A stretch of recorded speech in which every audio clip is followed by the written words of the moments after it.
Bonjour supporters du PSG, pour rester toujours bien informé de tout ce qui se passe au quotidien dans le club, laissez un j'aime et abonnez-vous à la chaîne. Achraf Hakimi donne son sang pour les victimes du tremblement de terre au Maroc. Le joueur international marocain a fait don de son sang et a appelé ses compatriotes à venir en aide aux victimes du séisme qui a touché son pays dans la nuit de vendredi à samedi. Moins de 24 heures après le terrible tremblement de terre d'une magnitude de 6,8 degrés sur l'échelle de Richter qui a touché le Maroc, les messages et les gestes de soutien se multiplient. Alors que le bilan continue de s'alourdir, en particulier à Marrakech, et fait état de 1037 morts et 1204 blessés, les appels aux dons de sang se multiplient pour venir en aide aux personnes se trouvant dans un état critique. Présent dans son pays d'origine en raison du rassemblement de la sélection marocaine qui devait affronter le Libéria dans le cadre des éliminatoires de la Coupe d'Afrique des Nations, le match a été annulé. Achraf Hakimi a donné son sang et incité sur ses réseaux sociaux l'ensemble de ses compatriotes en bonne santé à en faire de même. À l'heure actuelle, la priorité est de fournir du sang à ceux qui se trouvent dans une situation critique. Le don de sang est la responsabilité de chacun pour sauver le plus grand nombre de vies possible. Votre aide est indispensable, affirme le latéral droit du PSG sur ses réseaux sociaux. Deschamps annonce une bonne nouvelle pour Randal Kolo Muani. En délicatesse avec sa cheville, Randal Kolo Muani devrait bien pouvoir participer à la rencontre amicale des Bleus face à l'Allemagne ce mardi soir. C'est Didier Deschamps qui a annoncé la bonne nouvelle en ce dimanche matin. Au terme d'un feuilleton des plus ahurissants, Randal Kolo Muani est devenu un joueur du PSG dans les ultimes instants du mercato estival. Dans la foulée de cette signature XXL, le natif de Bondy, âgé de 24 ans, avait été laissé au repos face à l'OL quelques heures plus tard. Même constat avec l'équipe de France lors de la victoire face à l'Irlande jeudi dernier au Parc des Princes, 2-0. La raison ? Officiellement, il soignait une cheville encore douloureuse. Mais nul doute que son transfert avait également besoin d'être digéré. Ce qui semble être chose faite aujourd'hui. Car oui, présent sur les antennes de Téléfoot ce dimanche matin, Didier Deschamps a expliqué que Randal Kolo Muani sera apte pour le prochain match tricolore. À cette occasion, les Bleus affronteront l'Allemagne à Dortmund en amical ce mardi soir. Ce ne sera pas la même équipe que face à l'Irlande, a confié le sélectionneur français au micro de l'émission dominicale. Il y a encore des entraînements. Randal Kolo Muani ? Il était apte jeudi mais il n'avait fait qu'une seule séance collective. Hier, il a fait une bonne séance. Il est à disposition pour mardi. Quel retournement de situation! Alors que le Paris Saint-Germain se préparait à se séparer de Marco Verratti et Julian Draxler, l'Allemand ne devrait finalement pas bouger. Une nouvelle surprenante pour le milieu de terrain offensif qui était sur le point d'être transféré vers Al-Ahly.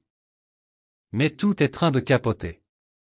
D'après Loïc Tanzi, journaliste pour l'équipe, l'ancien joueur du Schalke 04 a des soucis familiaux qui refroidissent les négociations. Julian Draxler a besoin de temps, et selon Sky, l'Allemand de 29 ans pourrait bel et bien rester dans la capitale pour gérer ses problèmes personnels. Un énorme rebondissement qui ne devrait pas arranger le PSG, qui pensait enfin s'être débarrassé du joueur prêté au Benfica Lisbonne la saison dernière. Contrairement à son compère Julian Draxler, Marco Verratti devrait, normalement, bien s'engager du côté d'Al-Arabi, au Qatar. Après plus d'une décennie au Paris Saint-Germain, le milieu de terrain italien va quitter l'Hexagone, lui qui a tout connu en France, pour le meilleur et pour le pire. Plus vraiment désiré par Luis Enrique, l'ancien joueur de Pescara devrait rapporter un gros chèque à Paris.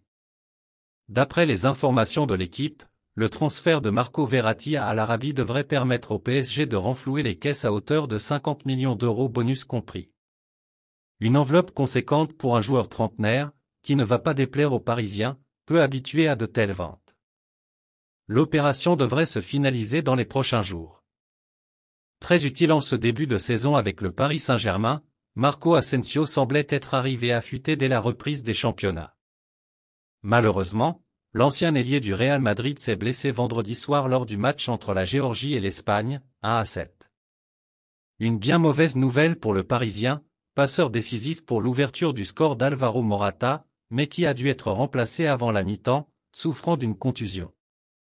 Si Luis de la Fuente se voulait tout de même rassurant hier à son sujet en zone mixte, l'ancien joueur du Real Madrid a finalement dû déclarer forfait pour la rencontre face à Chypre mardi soir, informe la sélection espagnole dans un communiqué publié ce samedi. Luis de la Fuente a pris la décision de convoquer Ferran Torres, du FC Barcelone, et Jérémy Pino, du Villarreal CF, pour remplacer les blessés Marco Asensio et Dani Olmo en vue de l'affrontement mardi à Grenade contre Chypre dans le cadre de la phase de qualification pour l'Euro 2024, peut-on lire.